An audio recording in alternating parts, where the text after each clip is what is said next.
The whole world and all its treasures and the sea, air, and earth were here when you were born. Begin to think of the untold and undiscovered riches all around you, waiting for the intelligence of man to bring them forth.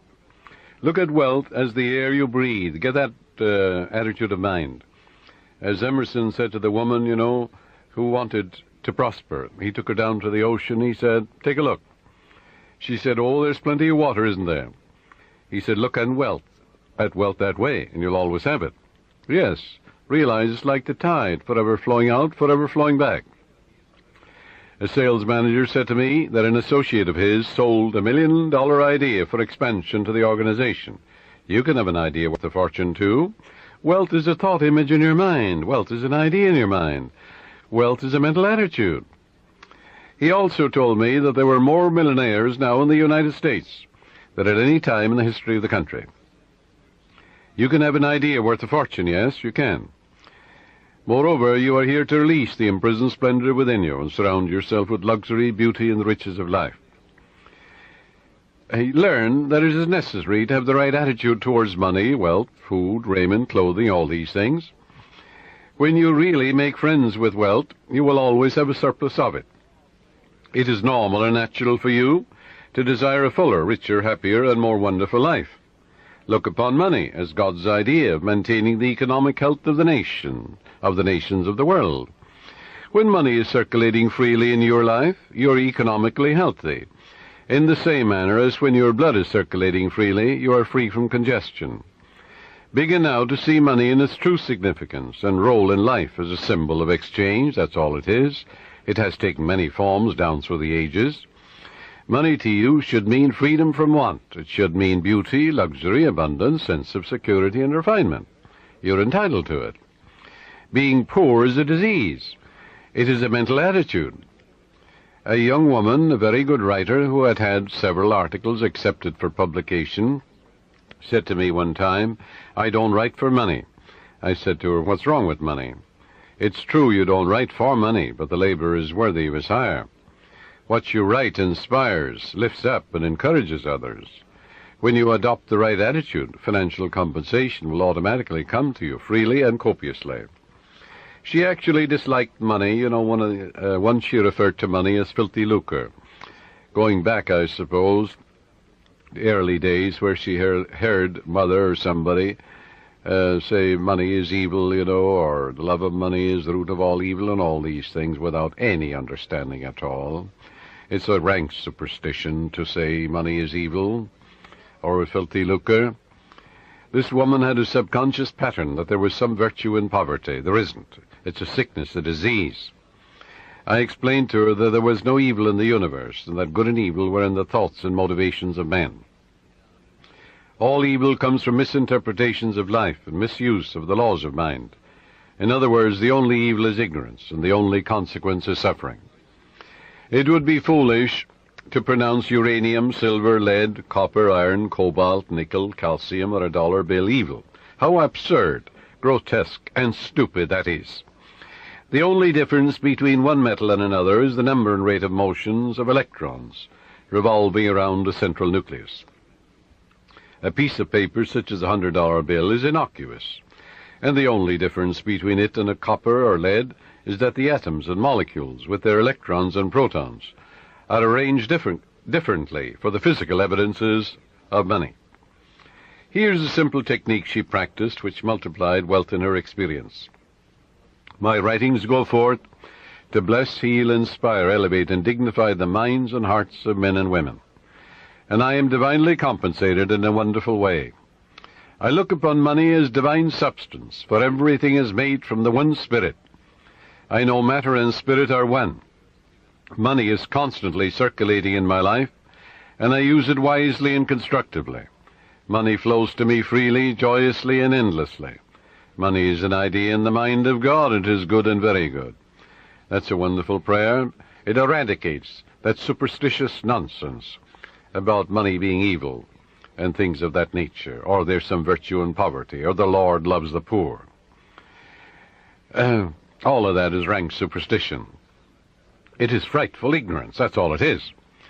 This young lady's changed attitude towards money has worked wonders in her life. It'll work wonders in your life, too. And she has completely eradicated that strange, superstitious belief that money was filthy lucre. She realized that her silent condemnation of money caused money to fly from her instead of to her. Her income has tripled in 3 months, which was just the beginning of her financial prosperity. Some years ago, I talked with a clergyman who had a very good following. He had an excellent knowledge of the laws of mind and was able to impart this knowledge to others. But he could never make ends meet.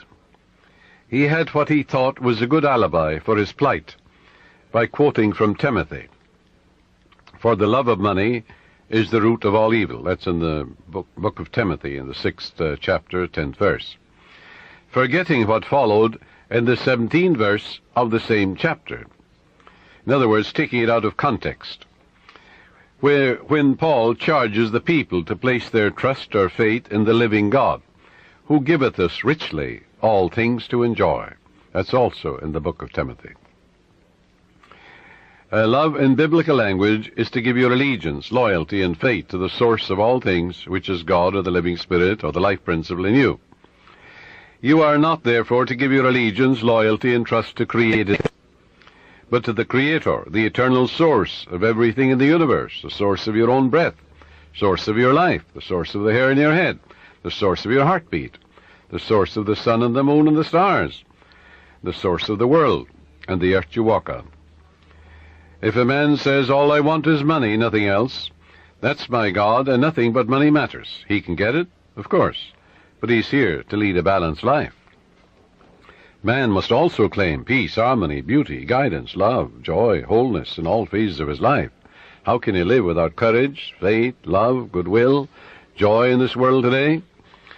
Nothing wrong with money, not a thing in the world, but that's not the sole aim in life. To make money the sole aim in life would constitute an error, a wrong choice. There wouldn't be anything evil in it, but you'd be imbalanced and lopsided. You must express your hidden talents. You must find your true place in life. You must experience the joy of contributing to the growth, happiness, and success of others. We're all here to give. And give of your talents to the world. God gave you everything. God gave you himself. You have a tremendous debt to pay, because you owe everything you have to the infinite. Therefore, you're here to give life and love and truth to your ideals, to your dreams, your aspirations. You're here to row the boat and put your hand to the wheel and contribute to the success and happiness not only of your children, but of the whole world. To accumulate money to the exclusion of everything else causes man to become imbalanced and lopsided and frustrated. Yes, as you apply the laws of your subconscious in the right way, you can have all the money you want and still have peace of mind, harmony, wholeness, and serenity. You can do a lot of good with it. You can use it wisely, judiciously, and constructively, like anything in nature. You can use your knowledge or philosophy in a constructive way, or you can begin to brainwash impressionable minds with communism and all the rest of it. I pointed out to this minister how he was completely misinterpreting the Scripture and pronouncing pieces of paper or metals evil, when these were neutral substances, for there is nothing good or bad, but thinking makes it so. He began to see all the good he could do with more money for his wife, family, and parishioners. He changed his attitude and let go of his superstition. He began to claim boldly, regularly, and systematically, "Infinite Spirit reveals better ways for me to serve. I am inspired and illumined from on high, and I give a divine transfusion of faith and confidence in the one presence and power to all those who hear me.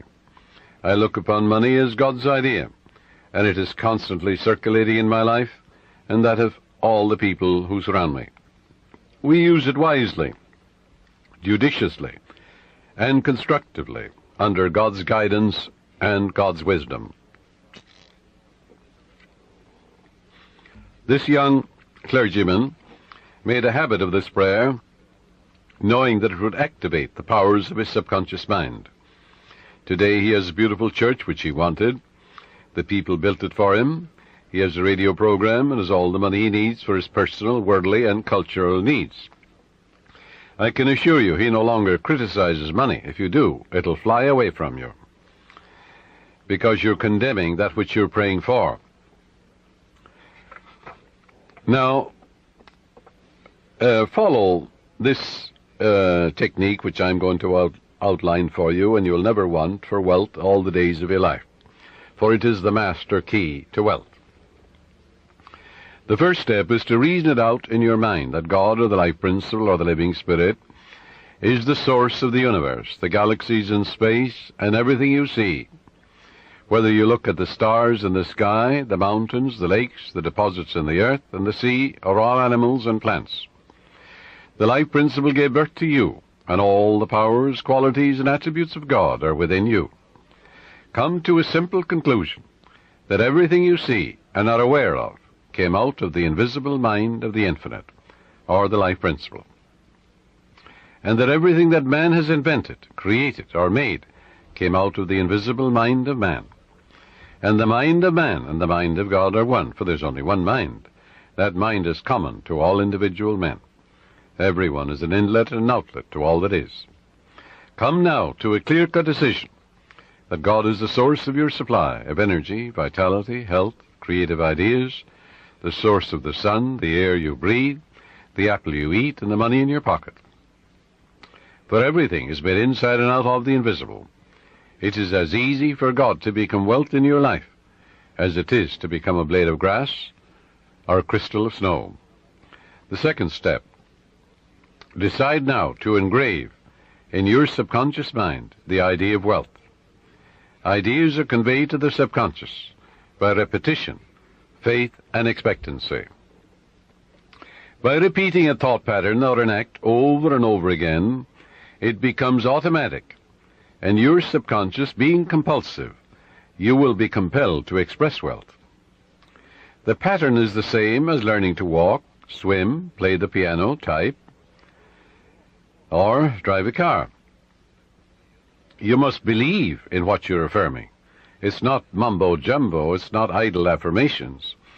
You must believe in what you're affirming, like you believe that when you put seeds in the ground, they grow after their kind. And the seeds are thoughts deposited in your own subconscious mind. Realize that what you are affirming is like the apple seeds you deposit in the ground, and they grow after their kind. You can imagine the seeds going from your conscious to your subconscious mind and being reproduced on the screen of space. By watering and fertilizing these seeds, you accelerate their growth. Know what you are doing and why you are doing it. You're writing it with your conscious pen in your subconscious mind. Because you know, wealth is walk down the street and you see it. Can you count the flowers along the road as you drive? Can you count the sands on the seashore? Can you count the stars in the sky? Can you count the wealth that you're walking on? Yes, underneath you. Maybe oil, gold, silver, uranium.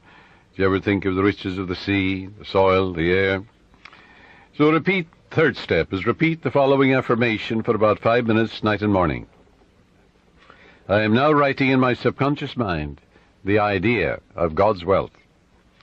God is the source of my supply, and I know God is the life principle within me, and I know I'm alive. And all my needs are met at every moment of time and point of space. God's wealth flows freely, joyously, and ceaselessly into my experience, and I give thanks for God's riches forever circulating in my experience. Step 4.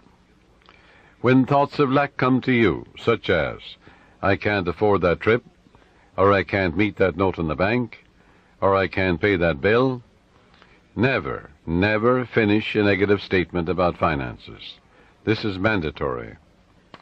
Reverse it immediately in your mind by affirming, God is my instant and everlasting supply, and that bill is paid in divine order. If a negative thought comes to you 50 times in 1 hour, reverse it each time by thinking and affirming, God is my instant supply, meeting that need right now. After a while, the thought of financial lack will lose all momentum, and you will find your subconscious is being conditioned to wealth.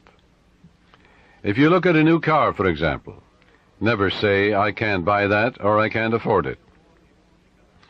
Your subconscious takes you literally, and blocks all your good. On the contrary, say to yourself, that car is for sale. It is a divine idea, and I accept it in divine order through divine love. This is the master key to wealth. It's impossible for any sincere person to practice this technique and not have all the wealth he or she needs all the days of your life. So follow it, and you're setting the law of opulence in operation. It will work for you as well as for anybody else. The law of mind is no respecter of persons. Your thoughts make you wealthy or poor. Choose the riches of life, right here and right now. A sales manager sent me one of his men for counseling. This salesman was a brilliant college graduate. He knew his products very well. He was in a lucrative territory, but was making only $5,000 annually in commissions. The sales manager felt he should double or at least triple it. In talking to the young man, I found he was down on himself. He had developed a subconscious pattern or self-image of $5,000 a year. In other words, that's all I'm worth. He said that he had been born in a poverty-stricken home, and that his parents had told him that he was destined to be poor. His stepfather had always told him, "You'll never amount to anything. You're dumb, you're stupid." These thoughts were accepted by his impressionable mind, and he was experiencing his subconscious belief in lack and limitation. I explained to him that he could change his subconscious mind by feeding it with life-giving patterns. Accordingly, I gave him a mental and spiritual formula to follow, which would transform his life. I explained to him that he should under no circumstances deny what he affirmed, because his subconscious mind accepted what he really believed. Your subconscious mind accepts your convictions, what you really believe. So believe in God's wealth and God's riches, which are all around you, by the way. He affirmed every morning before going to work, "I'm born to succeed. I'm born to win. The infinite within me can't fail. Divine law and order govern my life. Divine peace fills my soul. Divine love saturates my mind. Infinite intelligence guides me in all ways. God's riches flow to me freely, joyously, endlessly, ceaselessly. I'm advancing, moving forward, and growing mentally, spiritually, financially, and in all other ways. I know these truths are sinking into my subconscious mind, and I know and I believe they will grow after their kind." A year later, when I met this young man again, I discovered that he had been transformed. He had absorbed these ideas which we had discussed, and he said, "I am appreciating life now, and wonderful things have happened. I have an income of $25,000 this year, 5 times greater than the previous year."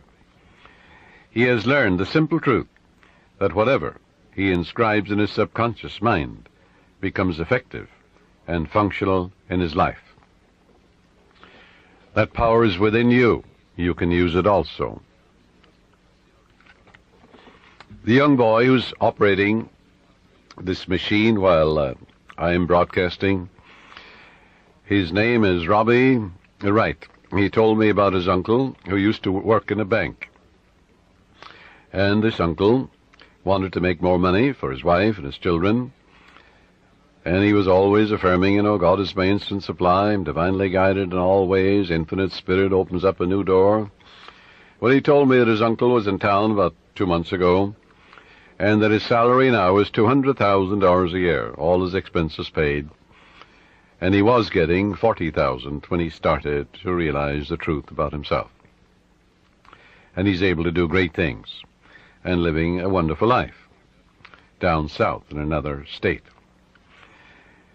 All of this is an idea. All it was an idea in his mind. Wealth is an idea. A radio is an idea. Television is an idea. An automobile is an idea. Everything you look at is an idea. Suppose you destroyed all the automobiles in the world due to some holocaust. Well, an engineer could run them off, couldn't they? And we'd have millions of them in no time. Use the following meditation for assurance in achieving financial wealth. Thou madest him to have dominion over the works of thy hands.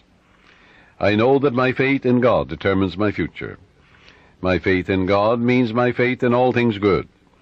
I unite myself now with true ideas, and I know the future will be the image and likeness of my habitual thinking. As a man thinketh in his heart or subconscious, so is he. From this moment forward, my thoughts are on whatsoever things are true, whatsoever things are honest, whatsoever things are just, whatsoever things are lovely and of good report. Day and night I meditate on these things, and I know these seeds, which are thoughts, which I habitually dwell upon, will become a rich harvest for me. I am the captain of my soul. I am the master of my fate. For my thought and feeling are my destiny. You see, prayers and affirmations are not for the purpose of changing God or the living spirit or the life principle or influencing the divine. God is the same yesterday, today, and forever. You don't change God, but you align yourself mentally with that which was always true. You don't create harmony. Harmony is. You don't create love. God is love. That love of God is within you. You don't create peace. God is peace, and God indwells you. But you must claim that the peace of God floods your mind. You must claim that the harmony of God is in your home, your harmony is in your pocketbook, in your business, in all phases of your life. All of good is available to each of us. Our prayers and affirmations are for the purpose of bringing our own mind to the point where we can accept the gifts which were given to us from the foundation of time. For God is the giver and the gift. The oil was in the ground before you were born, before any man walked the earth. So was gold and silver, uranium and lead and copper and all the metals that we use today. They were all there. Didn't it take a little intelligence in the mind of man to find these things? Yes, so if you send 2 men to Utah, and one man is a geologist, or he may be also a mineralogist, and he finds nothing. Another man goes, in the first 5 minutes he finds a vein of uranium or silver, in the same territory, in the same land. Where was the wealth? The wealth was in the mind of the second man. He believed in a guiding principle. The other fellow found nothing. He was walking on it. So there is a guiding principle that will lead you. That's what led men to find gold and silver and oil and lead and all these things. We don't need to work on conditions. We need only to work on ourselves. The only place we can cure our lack and limitation is in our own mind. Be ye transformed by the renewal of your mind. When we have done it there, we shall find that the world, that is your body, your environment and conditions, will be a mathematical reflection of your inner state of mind. Whatsoever things ye ask for when ye pray, believe that ye have received them, and ye shall have them. That is the basis of all successful prayer, whether for the healing of our bodies, for prosperity, success, for achievement, or for material benefits. Once you convince your deeper mind that you have the thing you want, it will proceed immediately to bring it to pass.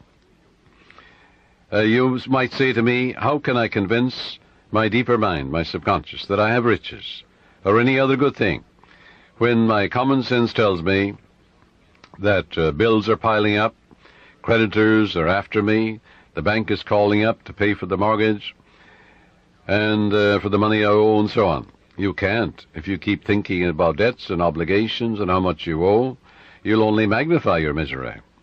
But here is a truth about the laws of your mind. Your deeper mind accepts as a fact whatever you repeat to it in convincing tones, often enough, just the same as you learn to walk.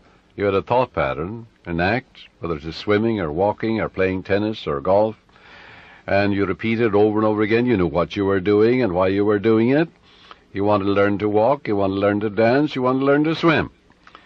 So finally your subconscious assimilated the pattern, didn't it?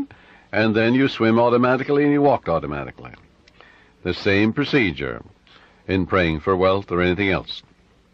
Once your subconscious accepts the statement as a fact, it proceeds to do everything possible to bring riches to you.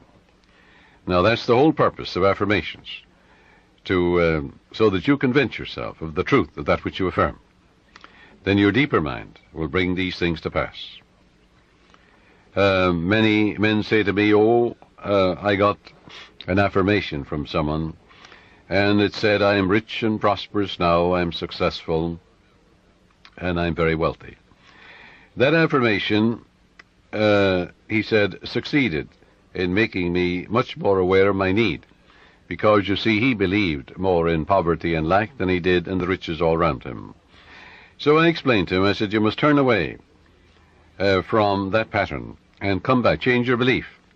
Your subconscious accepts what you believe. I said, look around you, realize that God created you and the whole world.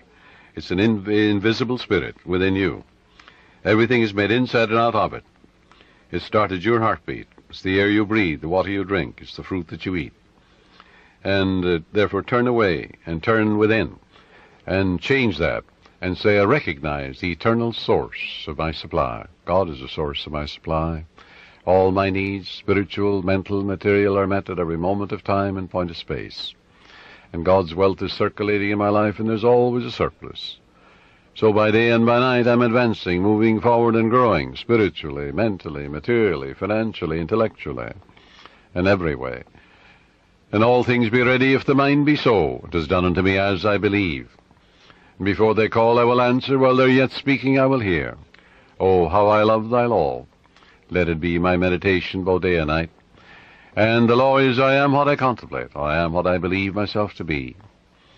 According to my faith is it done unto me. God gave you richly all things to enjoy. God made you rich, why then are you poor? And as he began to realize the source of the infinite ocean of supply, the source of the very hair in his head, the source of the power that enables him to lift a chair, the source of the grass, the source of the hay in the field, the source of the cattle in 1,000 hills. He began to realize the source. He aligned himself with it, and then it made sense to him. Then he realized that he was writing in his subconscious mind the idea of wealth, of growth, and prosperity. He changed his belief to a belief in the riches, the endless riches all around him, instead of poverty, which was a false belief in his mind. Don't you know there's enough fruit rots in the tropics to feed all humanity? Nature is lavish, extravagant, bountiful. God gave you richly, yes, all things to enjoy. These things, he said, I've said unto you, that my joy might remain in you, and your joy might be full. Heretofore you've asked for nothing, now ask, that your joy might be full. And I am come that you might have life, and have it more abundantly. Heretofore you've asked for nothing, now ask, that your joy might be full. But to ask, you see, in the Bible is to claim. And as Paul says, you claim it boldly, but you know what you're doing, and why you're doing it. So if you have a lot of debts and obligations, a lot of bills to pay, don't worry about them. Turn to the source, which is endless. Remember the farmer, what he says to you. He says, well, I don't worry about the weeds. The grain is growing, and it will kill all the weeds. That's what the farmer tells you.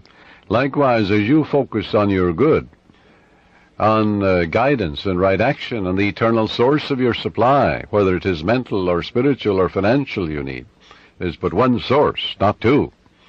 And as you turn to it and give thanks for that endless supply, then all the weeds will be killed. Thoughts of lack and limitation will die in you, and God will multiply your good exceedingly. Joy into your life. Pray for joy by claiming it. The joy of the Lord is my strength, the Bible says. Repeat that to yourself, and after a while, you'll be amazed what will happen to your bloodstream and to the general circulation. Don't keep analyzing it or gritting your teeth about it. Just know that joy is the elan of life, the expression of life. Don't work like a horse at it. Use no willpower, no muscle power, no blood vessel power is involved in this mental and spiritual therapeutic technique. Just know and claim that the joy of the Lord is flowing through you now, and wonders will happen as you pray this way. Freedom and peace of mind will be yours as a result. If you have peace of mind, you'll have peace in your pocketbook, in your home, in your relationship with people, for peace is the power at the heart of God. And there is a river, the streams whereof make glad the city of my God. The city of God is your mind, the people who dwell there. Well, you know very well who dwells there. Your thoughts, ideas, images, beliefs, opinions. Make sure they conform to the divine standard. A woman said to me, I was blocked financially. I had reached the point where I had not enough money for food for the children. All I had, she said, was $5. I held it in my hand and said, God will multiply this exceedingly according to his riches and glory. And I am now filled with the riches of the infinite. All my needs are instantaneously met now on all the days of my life. All right, she believed that. It wasn't idle words. You don't gain the ear of God by vain repetitions. No, you must know what you're doing and why you're doing it. You must know that your conscious mind is a pen, and you're writing something, engraving something in your subconscious mind. And whatever you impress your subconscious mind with will be expressed on the screen of space. It'll come forth as form, function, experience, and events, good or bad. So make sure you plant that which is lovely and of good report. She said, I affirmed that all my needs are instantaneously met now in all the days of my life for about a half an hour, and a great sense of peace came over me. I spent the $5 freely for food. The owner of the market asked me if I wanted to work there as a cashier, since the present one had just gotten married and left. I accepted it, and shortly afterwards I married the owner, my boss, and we have experienced and are experiencing all the riches of life.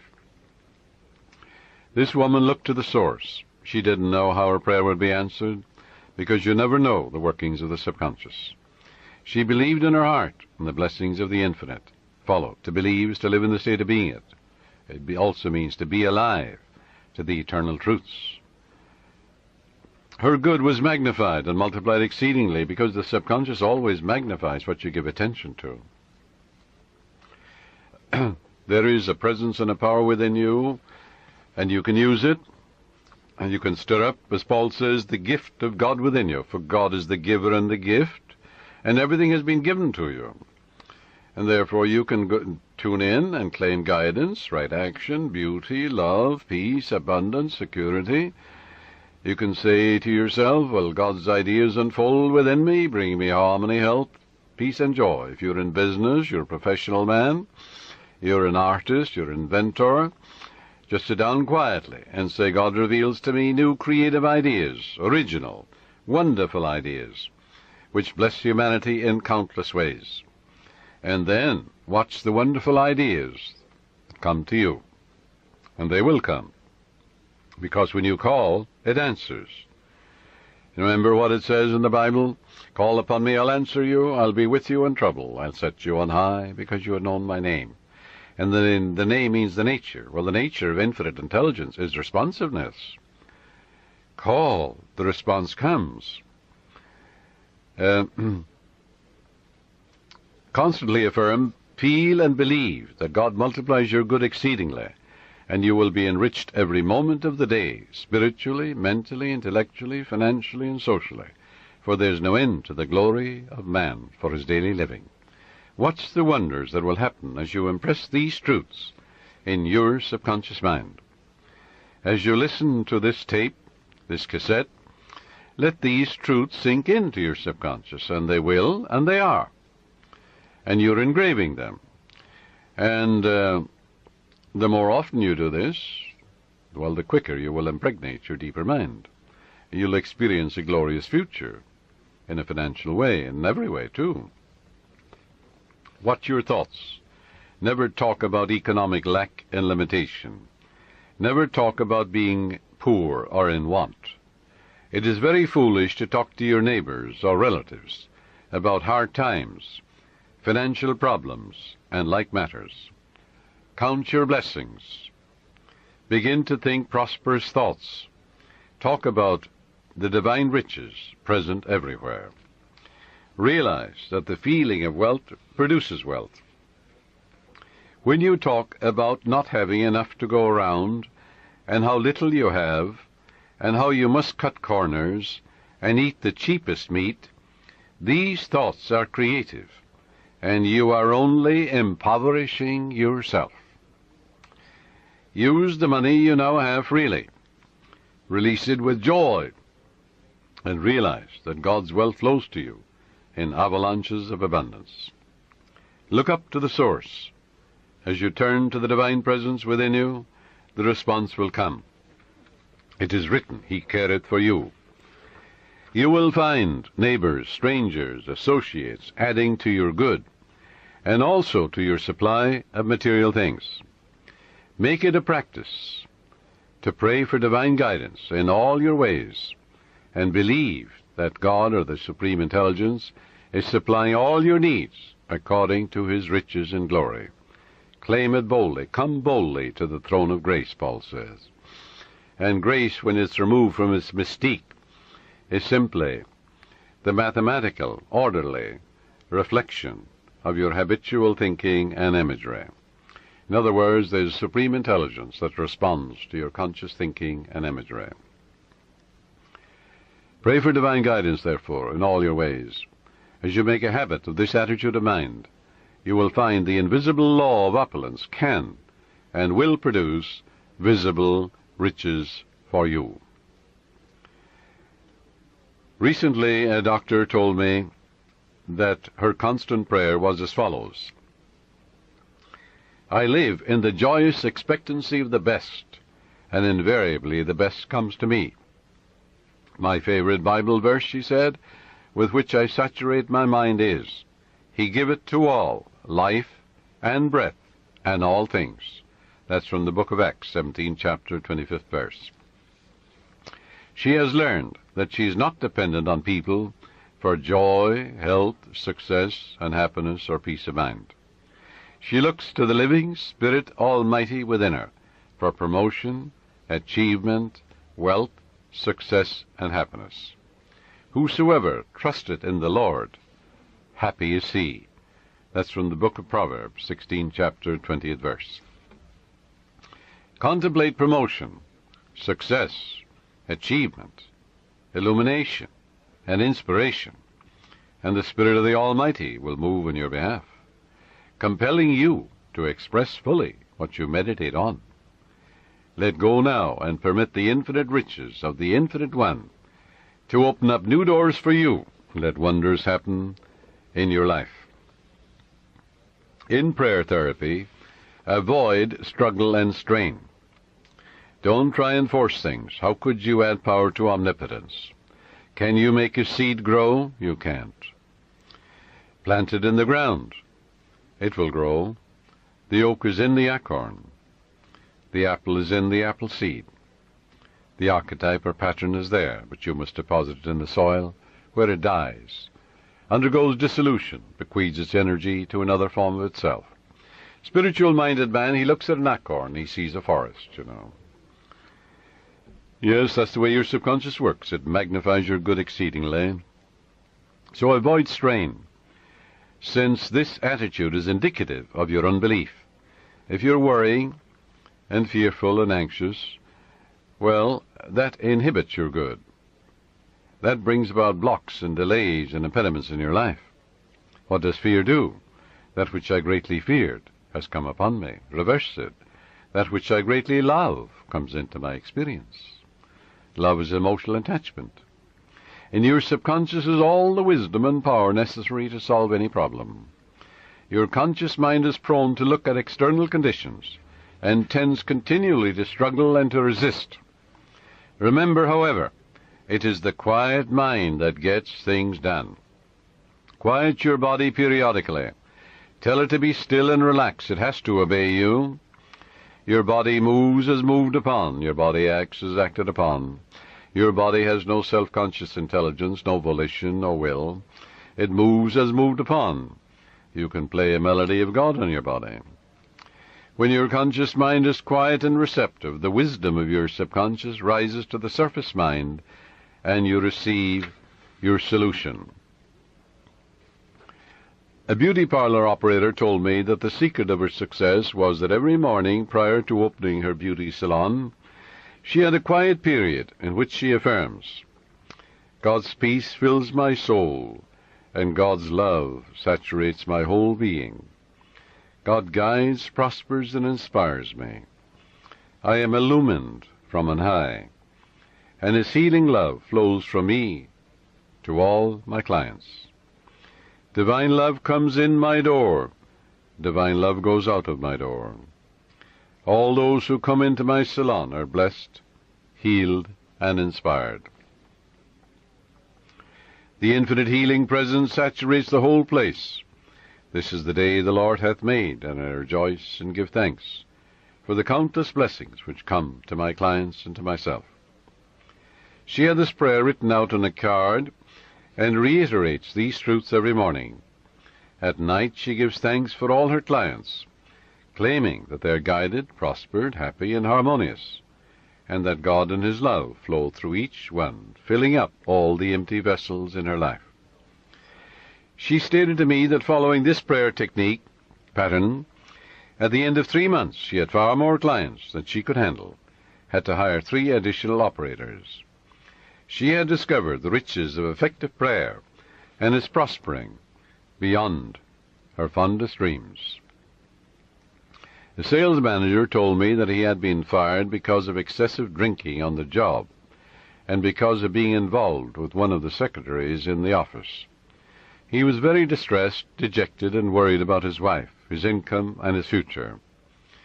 In talking with his wife later, I discovered that she was a chronic nagger and had tried unsuccessfully to dominate and control her husband. She was abnormally jealous and very possessive, and she clocked him in every evening, creating a scene if he were not home at a certain hour. He was emotionally and spiritually immature, and did not handle the matter at all constructively. He deeply resented her nagging and her clocking of his arrival at home, and retaliated by drinking and becoming involved with another woman. He said to me, "I just wanted to get even with her." Both of them agreed it takes 2, to make a go of marriage. It takes 2 to prosper. If a husband and wife will agree in prosperity and success, agreement means harmony, they will prosper. They'll have all the money they need to do what they want to do when they want to do it. And when you have all the wealth you need to do what you want to do when you want to do it, you're as rich as Croesus. Both of them agreed to start a prayer process, night and morning, realizing that as they prayed for each other, there could not possibly be any bitterness, hostility, or resentment, as divine love casts out everything unlike itself. And it does. She prayed night and morning as follows: "My husband is God's man. God is guiding him to his true place. What he is seeking him. Divine love fills his soul. Divine peace fills his mind and heart. He is prospered in all his ways, spiritually, mentally, financially, socially, every way. By day and by night he is advancing, moving forward and growing, spiritually, mentally, financially, socially, intellectually, in all ways, for life itself is growth. There are harmony, peace, love, and understanding between us. It is divine right action and divine peace operating in our lives." And he prayed for his wife night and morning as follows: "My wife is God's child. She's the daughter of the infinite, a child of eternity. Divine love fills her soul, and it is written, He careth for her. Divine love, peace, harmony, and joy flow through her at all times. She is divinely guided and prospered in all her ways, for to prosper is to grow along all lines. There are harmony, peace, love, and understanding between us. I salute the divinity in her, and she salutes the divinity in me." As both of them became relaxed and peaceful about the situation, they realized that only good can come out of this situation.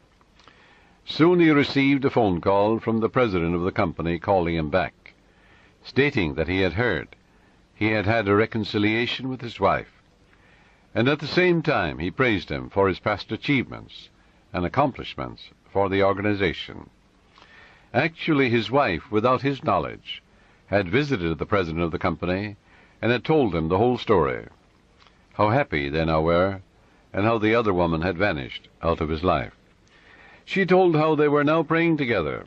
He was impressed, and she and her husband discovered very quickly the riches of scientific prayer. For the riches of the infinite are within you. You can know if you have succeeded in prayer by the way you feel.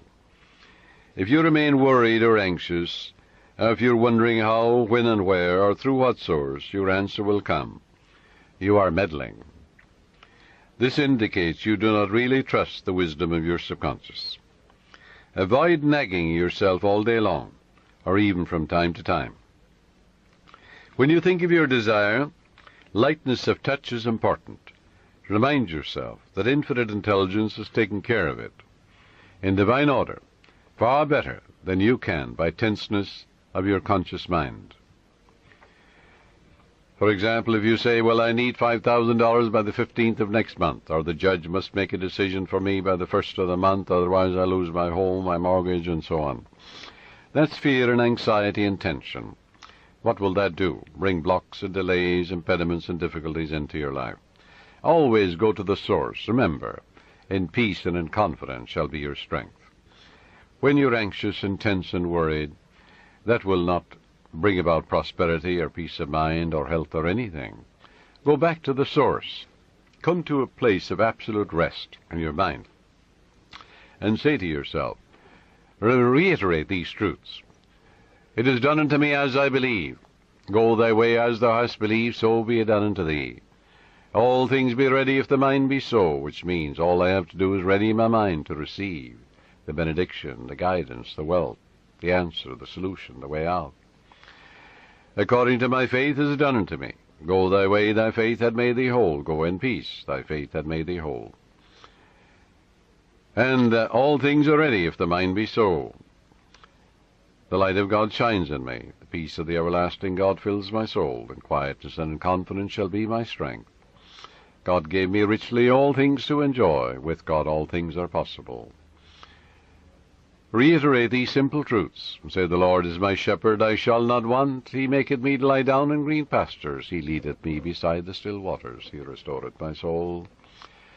When I call upon him and he answers me, he'll be with me in trouble. He'll set me on high, because he hath known my name.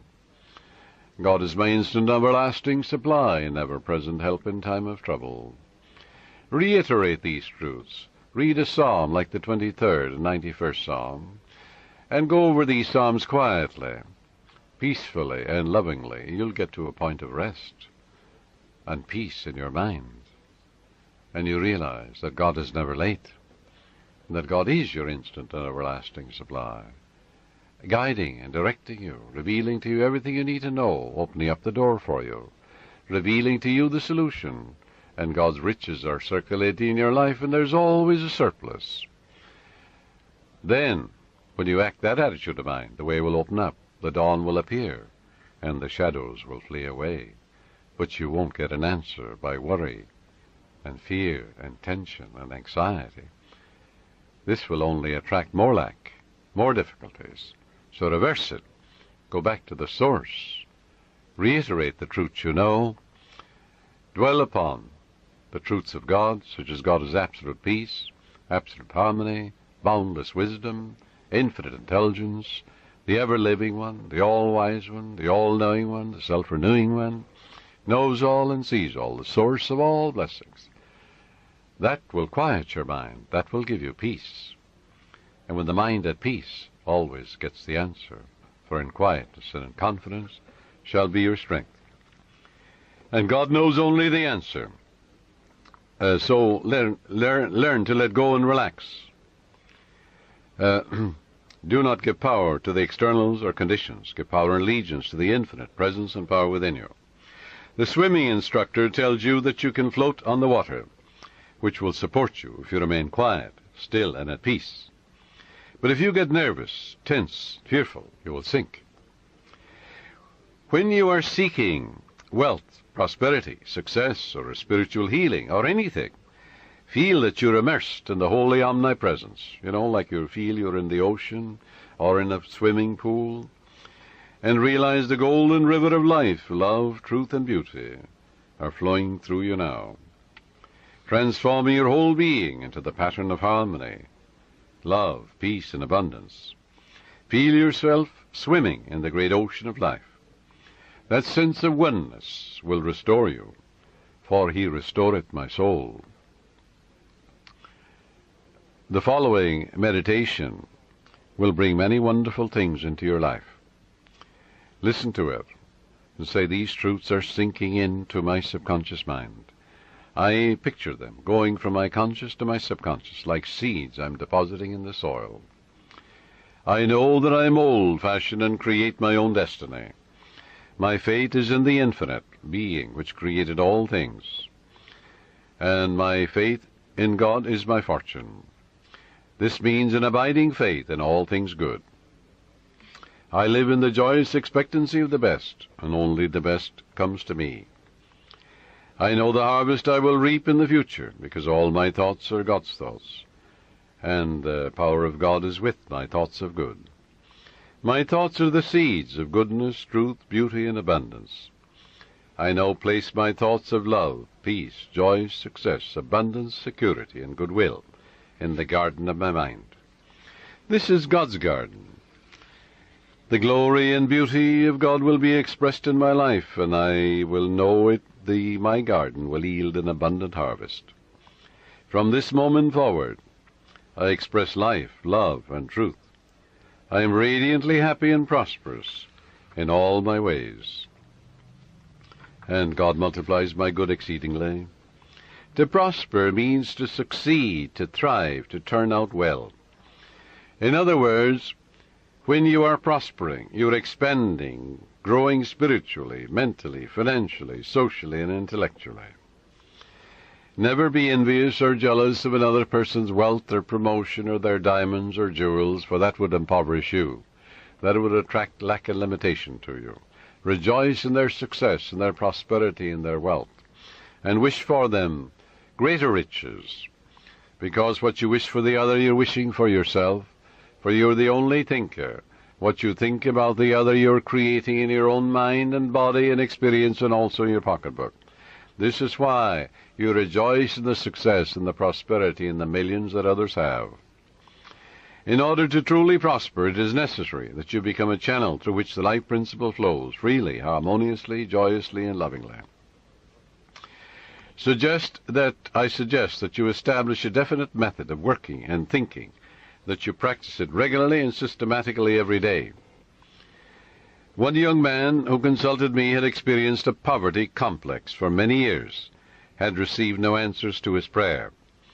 He had prayed for prosperity, but the fear of poverty continuously weighed on his mind, and naturally he attracted more lack and limitation than prosperity. The subconscious mind accepts the dominant of two ideas. Change your mind from belief in poverty, but begin to believe in God's riches, which are all around you. Infinite riches. After talking with me, he began to realize that his thought image of wealth produces wealth, that every thought is creative, unless it is neutralized by a counter-thought of greater intensity. Furthermore, he realized that his thought and belief about poverty was greater than his belief in the infinite riches all around him.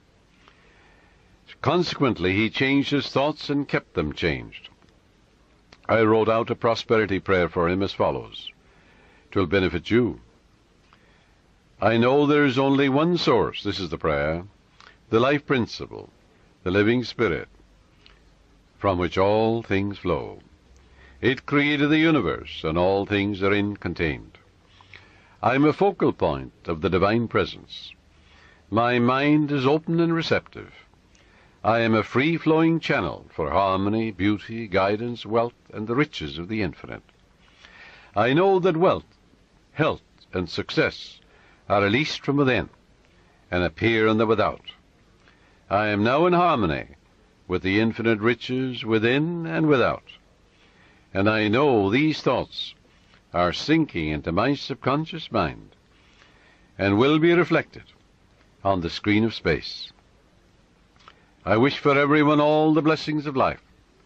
I am open and receptive to the divine riches, spiritual, mental, and material, and they flow to me in avalanches of abundance.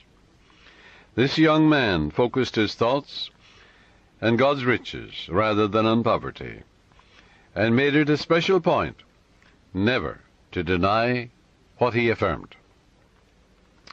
Many people pray, for wealth, and they deny it an hour later. They say, I can't afford this, I can't make ends meet. They're making a mockery of their prayer. They're like the man that gets into a taxi in New York, and he's going to the airport, and on the way he says to the taxi driver, oh, take me back home, I forgot my passport. So he goes back. Then he said on the way again, oh, I better go to my club, I forgot my wallet. So the taxi driver takes him to his club. And he says, oh, I forgot some letters at my grandmother's. So off he goes to the grandmother. And he gives a half a dozen directions in a half an hour to the taxi driver. Finally, the taxi driver takes him into the police station because he realizes he's mental. Well, now this is the way millions of people pray, even in the New Thought movement. They give a half a dozen directions to their subconscious mind in a half an hour or an hour. The subconscious is so confused and perplexed, it doesn't know what to do, it doesn't do anything. So it results in plain frustration. Frustration, it comes from frustrare, to deceive, to work for nothing. So you don't put a seed in the ground and then dig it up. Stop contradicting what you've affirmed. And that's the way people pray for prosperity. They're constantly denying what they're affirming. And they're making a mockery of prayer. So this young man focused his thoughts on God's riches rather than poverty, and he stopped saying, I can't afford, or I can't buy that piano, or I can't buy that car. He never used the word can't. Can't is the only devil in the universe. Your subconscious takes you literally and blocks all your good. Now, in a month's time, his whole life was transformed.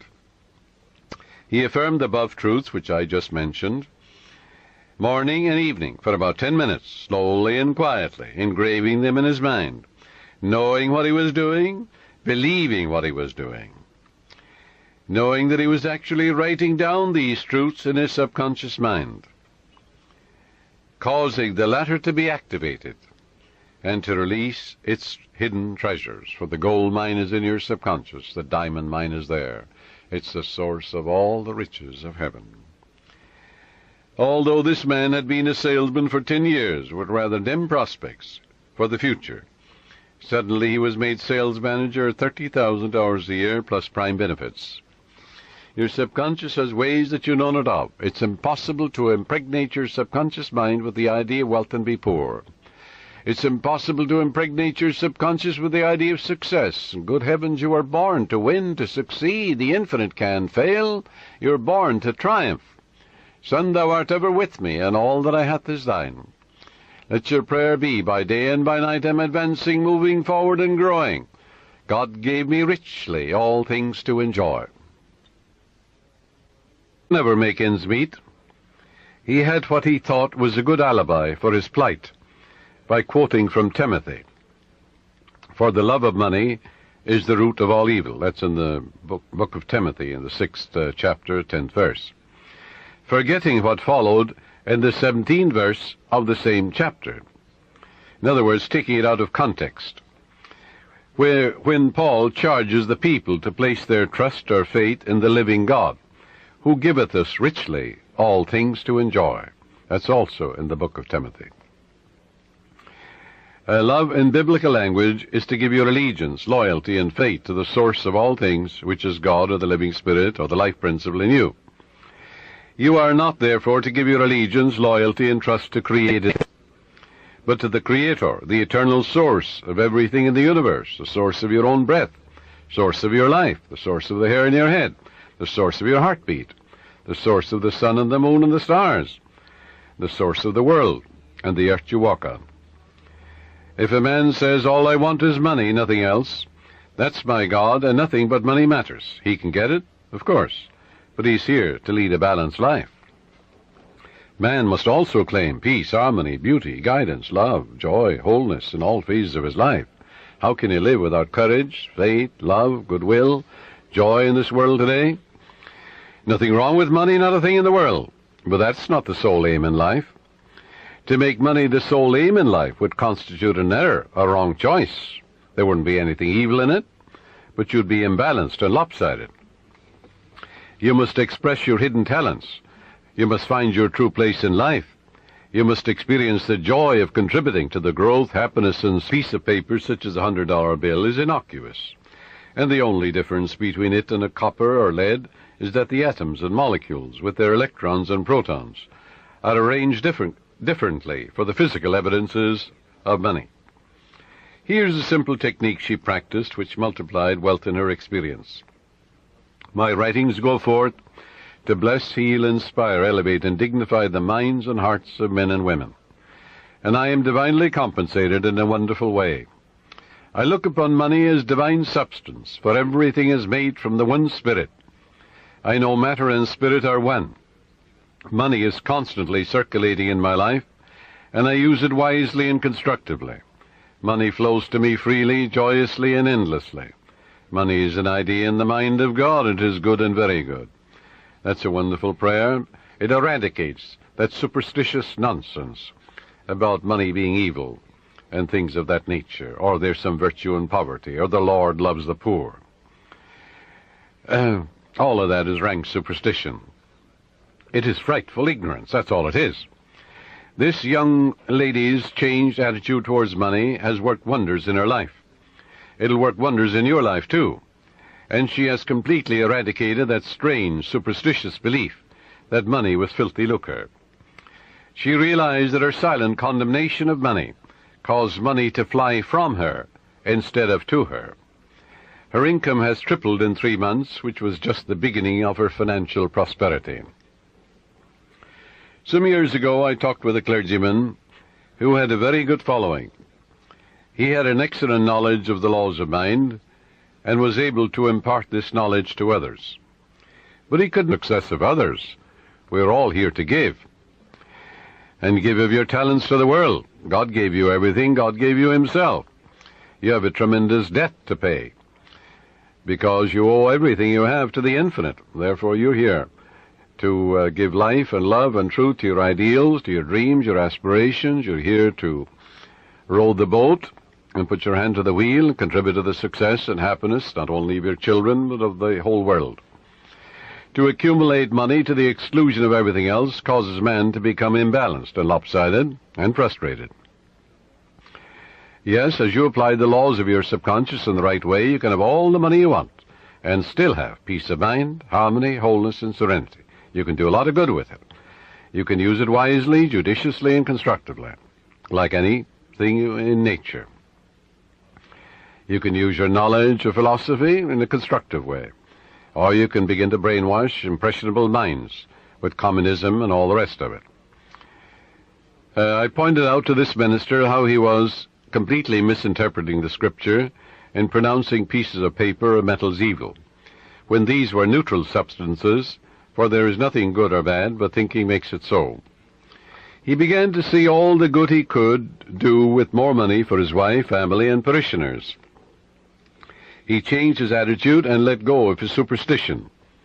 He began to claim boldly, regularly, and systematically. Infinite Spirit reveals better ways for me to serve. I am inspired and illumined from on high, and I give a divine transfusion of faith and confidence in the one presence and power to all those who hear me. I look upon money as God's idea, and it is constantly it has taken many forms down through the ages. Money to you should mean freedom from want. It should mean beauty, luxury, abundance, sense of security, and refinement. You're entitled to it. Being poor is a disease. It is a mental attitude. A young woman, a very good writer, who had had several articles accepted for publication, said to me one time, "I don't write for money." I said to her, "What's wrong with money?" "It's true you don't write for money, but the labor is worthy of his hire. What you write inspires, lifts up, and encourages others. When you adopt the right attitude, financial compensation will automatically come to you freely and copiously." She actually disliked money. Once she referred to money as filthy lucre. Going back, I suppose, the early days where she heard mother or somebody say money is evil, or the love of money is the root of all evil, and all these things without any understanding at all. It's a rank superstition to say money is evil or filthy lucre. This woman had a subconscious pattern that there was some virtue in poverty. There isn't. It's a sickness, a disease. I explained to her that there was no evil in the universe, and that good and evil were in the thoughts and motivations of men. All evil comes from misinterpretations of life and misuse of the laws of mind. In other words, the only evil is ignorance, and the only consequence is suffering. It would be foolish to pronounce uranium, silver, lead, copper, iron, cobalt, nickel, calcium, or a dollar bill evil. How absurd, grotesque, and stupid that is. The only difference between one metal and another is the number and rate of motions of electrons revolving around a central nucleus. The whole world and all its treasures and the sea, air, and earth were here when you were born. Begin to think of the untold and undiscovered riches all around you, waiting for the intelligence of man to bring them forth. Look at wealth as the air you breathe. Get that attitude of mind. As Emerson said to the woman, who wanted to prosper. He took her down to the ocean. He said, "Take a look." She said, "Oh, there's plenty of water, isn't there?" He said, "Look at wealth that way, and you'll always have it." Yes, realize it's like the tide, forever flowing out, forever flowing back. A sales manager said to me that an associate of his sold $1 million idea for expansion to the organization. You can have an idea worth a fortune, too. Wealth is a thought image in your mind. Wealth is an idea in your mind. Wealth is a mental attitude. He also told me that there were more millionaires now in the United States than at any time in the history of the country. You can have an idea worth a fortune, yes, you can. Moreover, you are here to release the imprisoned splendor within you and surround yourself with luxury, beauty, and the riches of life. Learn that it is necessary to have the right attitude towards money, wealth, food, raiment, clothing, all these things. When you really make friends with wealth, you will always have a surplus of it. It is normal and natural for you to desire a fuller, richer, happier, and more wonderful life. Look upon money as God's idea of maintaining the economic health of the nations of the world. When money is circulating freely in your life, you're economically healthy. In the same manner as when your blood is circulating freely, you are free from congestion. Begin now to see money in its true significance and role in life as a symbol of exchange. That's all it is.